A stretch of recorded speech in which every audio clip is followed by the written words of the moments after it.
Kaum muslimin rahimakumullah, berikut ini akan saya sampaikan kaifiyatu sholatil id fil bait, yaitu panduan pelaksanaan sholat id di rumah. Pertama, sebelum kita membahas tentang masalah teknis, maka perlu kita ketahui dulu bagaimanakah hukum sholat Idul Fitri atau Idul Adha itu. Ada perbedaan di kalangan mazhab fikih, khususnya mazhab 4 itu. Yang pertama, ada yang berpendapat bahwa hukum melaksanakan sholat id itu adalah fardu ain, diwajibkan kepada setiap orang, setiap muslim, yaitu pendapat dari mazhab Hanafi.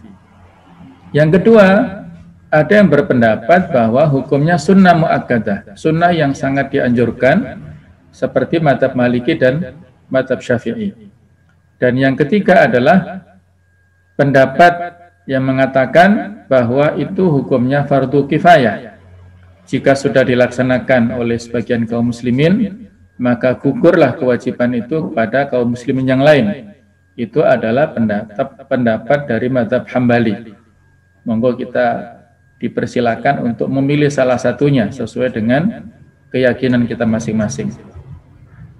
Nah, sementara tentang hukum sholat pelaksanaan id di rumah, singkatnya adalah boleh. Berdasarkan sebuah riwayat dari Imam Bukhari, bahwa Anas bin Malik ini, yang kebetulan posisi tempat tinggalnya itu jauh dari pusat kota, yaitu di daerah Basrah sana, sehingga beliau melaksanakan sholat id di rumah. Beliau berkumpul bersama keluarga serta budak-budak beliau, lalu beliau meminta kepada Abdullah bin Abi Utbah untuk mengimami sholat id. Itu ada di Sahih Bukhari. Kemudian kesimpulan daripada ulama bahwa sholat id di rumah itu adalah boleh, berdasarkan pendapat jumhurul ulama atau mayoritas para ulama. Yang kita lakukan sebagaimana sholat pada umumnya, pertama kali adalah dengan berdiri bagi yang mampu. Yang kedua adalah istiqbalul kiblah, yaitu menghadap ke arah kiblat. Kalau kita Indonesia adalah ke arah barat. Yang ketiga yaitu as-sutrah, membuat pembatas sholat, apakah berupa dinding ataukah tempat yang ada di ruangan, biasanya ya yang berdiri, apapun bisa kita jadikan sebagai pembatas di depan batas sujud kita itu. Yang keempat adalah an-nazar ila maudhi'i sujud, melihat ke tempat sujud, pandangan matanya, tidak dengan memejamkan mata atau dengan melihat ke atas, tapi melihat ke tempat sujud masing-masing. Yang kelima adalah an-niyah, niat di dalam hati. Memang ada perbedaan pendapat di sini, tapi yang biasa melaksanakan di dalam pelaksanaan ibadah adalah niat dalam hati. Bagi yang memang untuk menguatkan dengan lisan, mazhab Syafi'i mengatakan boleh, misalnya dengan mengatakan usolli sunnatul aidi lillahi ta'ala, misalnya saya niat untuk sholat Idul Fitri ikhlas karena Allah. Apakah imaman atau makmuman itu di dalam mazhab Syafi'i. Yang keenam adalah takbiratul ihram, takbir pembuka. Nah, setelah kita ketahui, ya ini tambahan informasi bahwasanya dalam sebuah hadis dikatakan kana idza kabbara rafa'a yadayhi hatta yuhadhiya bihima udunaihi.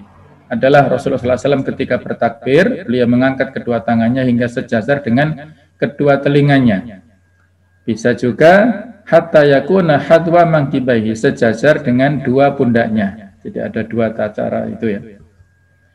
Yang ketujuh adalah dengan doaul istiftah, doa pembuka. Setelah kita baca Setelah takbiratul ihram, kita baca doa iftitah sesuai dengan kebiasaan kita masing-masing di dalam sholat yang biasanya itu. Monggo silakan. Nah, inilah perbedaannya dengan sholat biasa. Sholat Idul Fitri ini ataupun Idul Adha, untuk rakaat yang pertama setelah takbiratul ihram dan setelah doa istiftah tadi dilanjutkan dengan 7 takbir di rakaat yang pertama. Tidak ada ketentuan khusus sebenarnya lafadznya, tapi sebagian ulama membolehkan membaca kalimat subhanallah walhamdulillah wala ilaha illallah wallahu akbar di sela-sela takbir itu. Kalaupun misalnya imamnya diam, maka diberikan kesempatan makmum untuk membaca doa ini di sela-sela takbirnya 1 kali saja. Kemudian takbir kedua baca ini, takbir ketiga dan seterusnya. Setelah itu yang ke-8 adalah dengan membaca al-isti'adah, kalimat ta'awud. A'udzubillahi minasyaitonirrajim. Nah, baru kemudian yang ke-9 dengan membaca qiraatul Fatihah wa surah ba'daha. Membaca surat Al-Fatihah dan setelah amin membaca surat apapun yang dia hafal. Sunnahnya adalah untuk salat Idul Fitri di rakaat pertama dengan membaca surat Al-A'la. Setelah selesai membaca surat Al-A'la atau surat yang lainnya dipersilahkan, maka melakukan gerakan yang ke-10 adalah ruku' dengan tumakninah, dengan tenang. Kemudian setelah itu berdiri untuk al-i'tidal, bangkit dari ruku', berdiri dengan sejajar punggungnya, tangannya itu dengan posisi i'tidal. Yang ke-12 adalah as-sujud, yaitu dilaksanakan dengan tumakninah, dengan tenang juga. Ini saya tambahkan supaya lebih jelas. Pada saat kita sujud, posisi tangan karena idza shalla farraja baina yadayhi adalah beliau Rasulullah SAW pada saat melaksanakan sholat dan khususnya sujud membentangkan, merenggangkan dua tangannya hatta yabdua bayadu ibtaihi, sampai terlihat putihnya ketiak beliau. Jadi seperti ini contohnya. Nah, kemudian juga saya ingatkan posisi kaki dalam kondisi dempet tumitnya serta kakinya seperti ini ya, tidak dipisahkan. Nah, kalau ini adalah tidak benar karena terpisah dua kakinya, kalau ini tidak benar karena sujudnya tangannya seperti ini. Walayabsud ahadukum diraihi, janganlah membentangkan salah seorang kalian dua ininya, pundaknya atau tangannya ini imbisatul kabi, seperti posisi anjing. Ini tidak boleh. Yang ke-13 adalah al-julus baina sajadataini, sujud atau mohon maaf duduk di antara dua sujud. Kemudian pada selesai rakaat yang pertama setelah sujud kemudian berdiri untuk melaksanakan rakaat yang kedua itu dengan takbiratul intiqal, yaitu takbir perpindahan Allahu Akbar tanpa mengangkat tangan. Nah, kemudian dilanjutkan dengan takbir 5 kali masing-masing mengangkat tangan, dan di sela takbir itu seperti rakaat yang pertama boleh membaca subhanallah walhamdulillah wala ilaha illallah wallahu akbar.